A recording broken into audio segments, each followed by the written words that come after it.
Casual fans wouldn't know too much about them, but I'm predicting these 8 NBA players will break out to become household names in 2021-22. You're about to meet the next wave of basketball stars.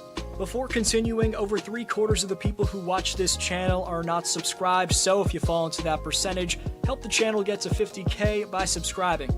Also, leave a like on this video. It takes a few seconds and makes a massive difference. Michael Porter Jr. is one of the most intriguing young players on the come-up in the NBA.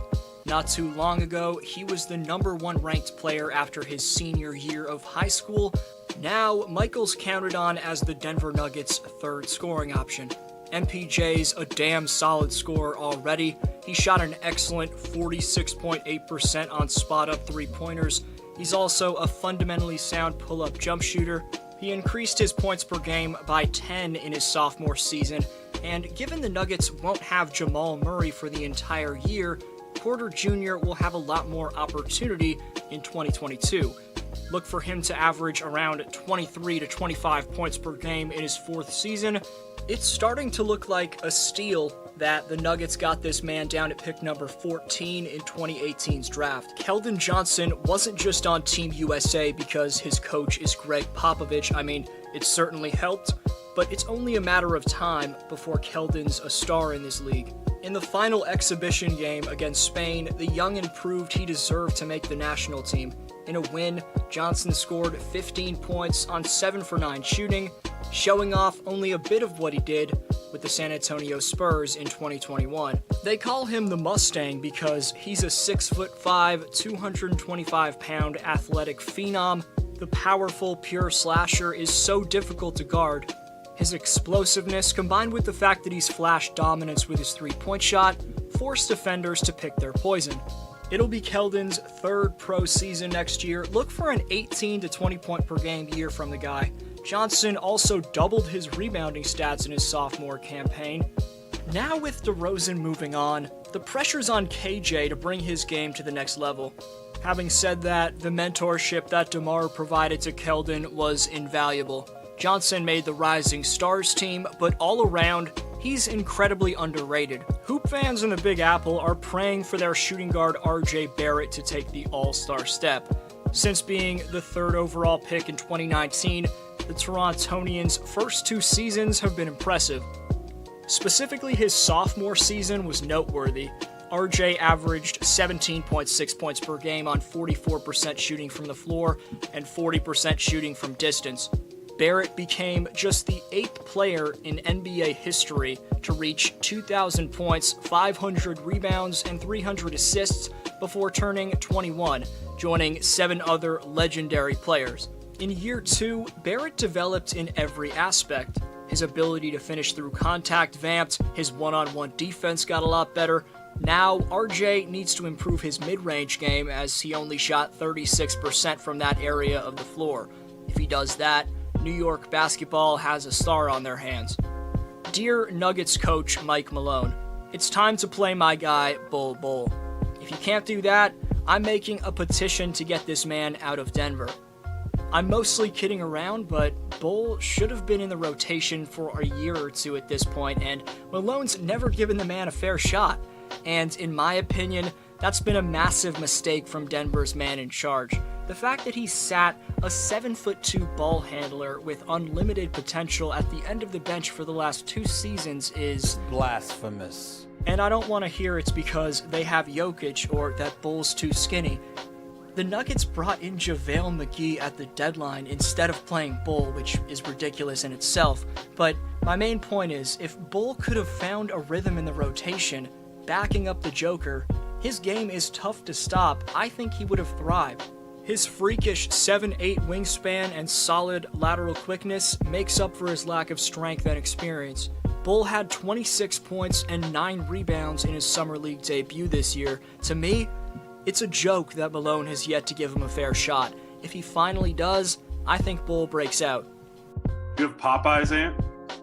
Yeah, man. I had to get Popeyes after the game. In the similar spots beside you in the table. Where you from, Jim? Ireland. I like your accent. It's tough. Okay, ping pong, baseball, football, basketball. Tennis, swimming.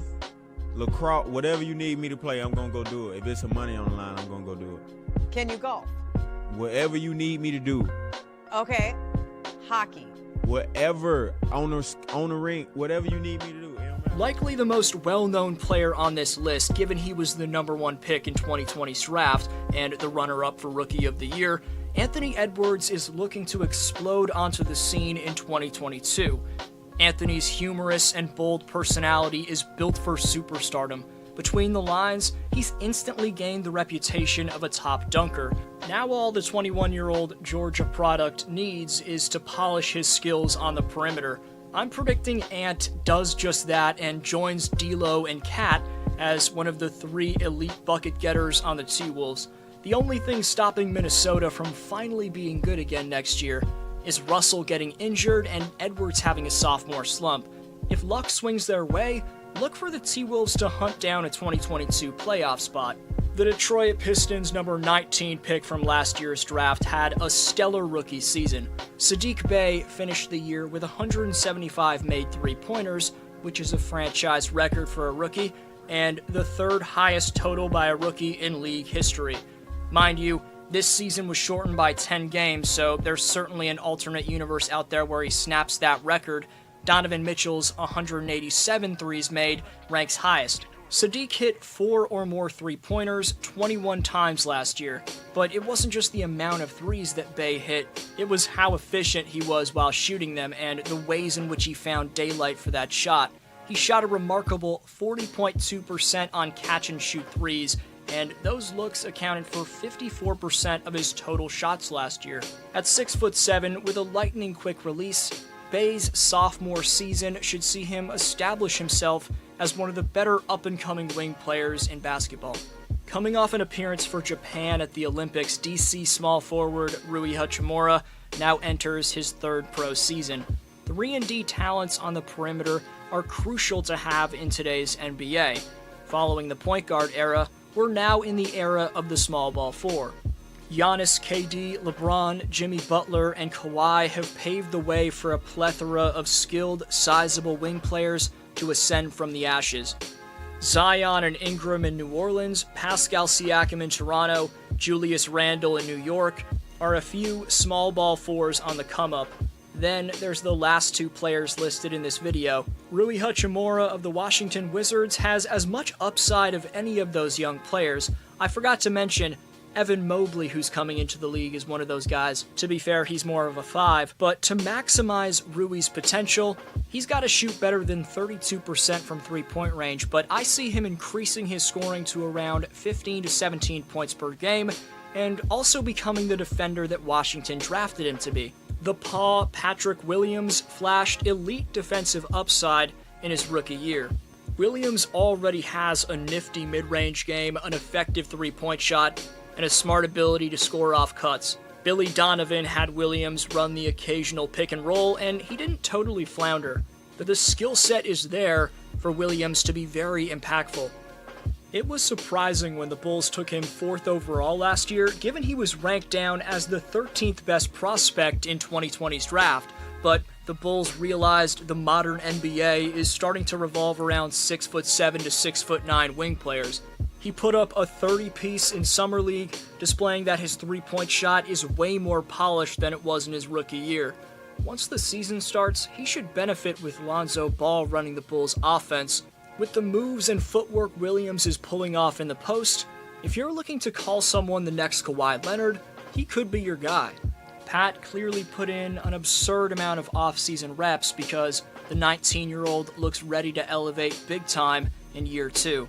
Who will break out the most in your opinion? Hope you have a great day. D-Flow signing off.